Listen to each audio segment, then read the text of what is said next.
안녕하세요. 김태숙 전도사입니다. 오늘은 이사야 6장을 중심으로 본문 말씀을 나누어 보겠습니다. 이사야 6장은 이사야가 하나님께 소명을 받는 이야기입니다. 이사야가 환상으로 주님을 만납니다.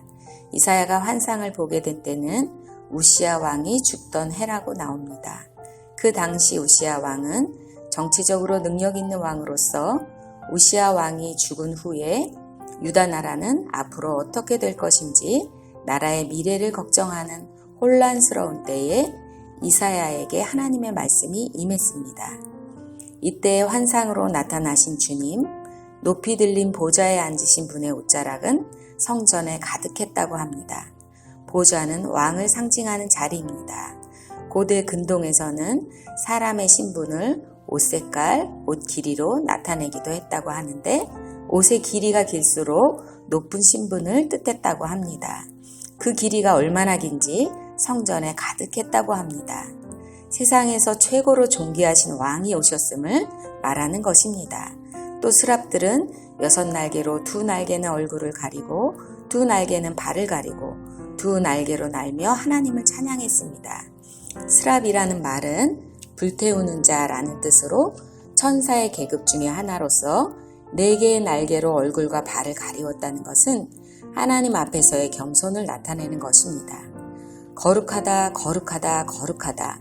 하나님은 그 어느 것과 비교할 수 없는 절대적으로 거룩하신 분임을 강조하기 위해 3번이나 연속적으로 말하고 있습니다.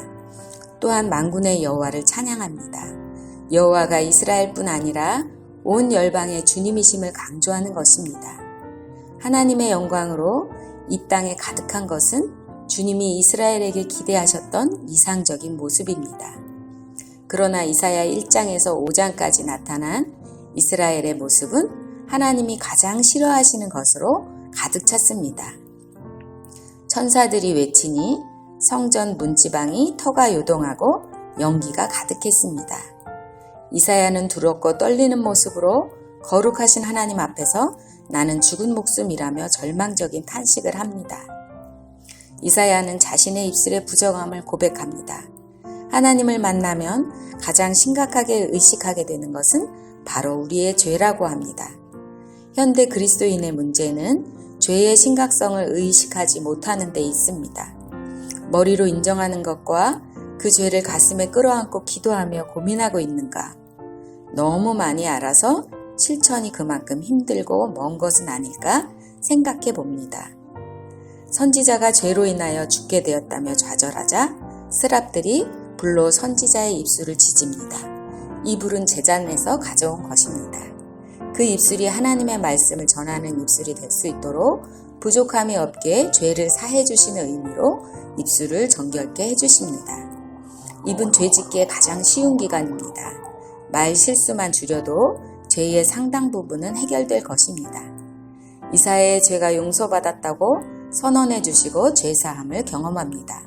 죄를 용서받은 이사야는 하나님의 음성을 듣습니다. 하나님은 백성에게 보낼 만한 사람을 찾으셨고 이사야는 자신이 가겠다고 자원했습니다.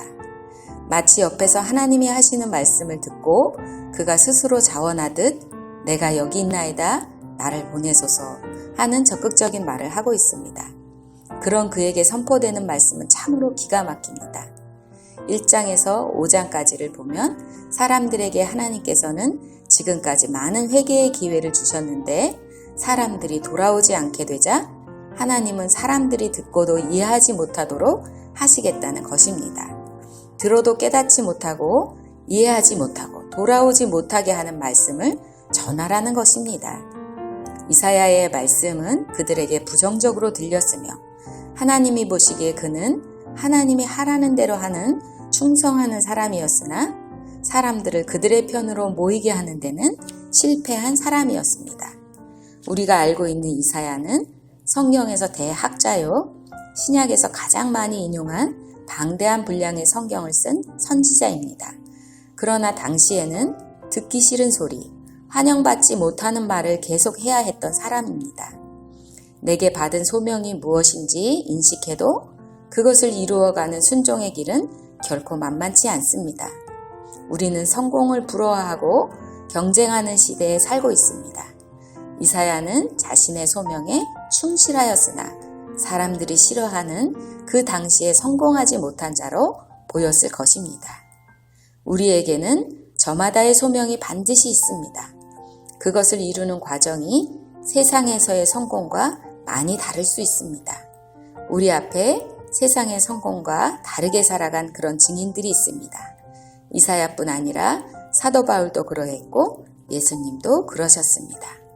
앞으로의 남은 삶을 살아갈 때 하나님이 나에게 맡기실 일에 대한 순종함으로 이사야를 생각하고 그 길을 가는데 소명의 모델로 삼으면 좋겠습니다. 홍대의 일이 잘 풀리던 생각 같지 않던 주님과 함께 가는 길인 것을 확인하면서 갈 수 있기를 바랍니다. 기도하시겠습니다. 좋으신 하나님 감사합니다. 이사야에게 소명을 주신 하나님께서 이사야뿐만 아니라 우리에게도 하나님의 자녀로 어떻게 살아가야 할지 소명을 주시는 줄 믿습니다. 우리가 먼저 하나님을 알게 하셔서 하나님의 자녀가 되게 하셨으니 먼저 믿은 복음을 누구에게든 전해야 할 소명이 있음을 기억하고 전하기 원합니다.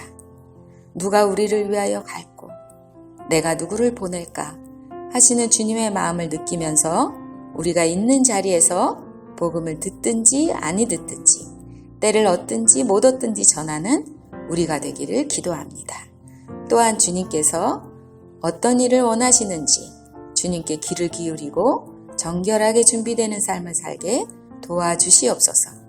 오늘도 우리 삶에 맡겨진 자리에서 주어진 일을 통하여 소명을 감당하는 자 되기 원하며 예수님의 이름으로 기도드립니다. 아멘.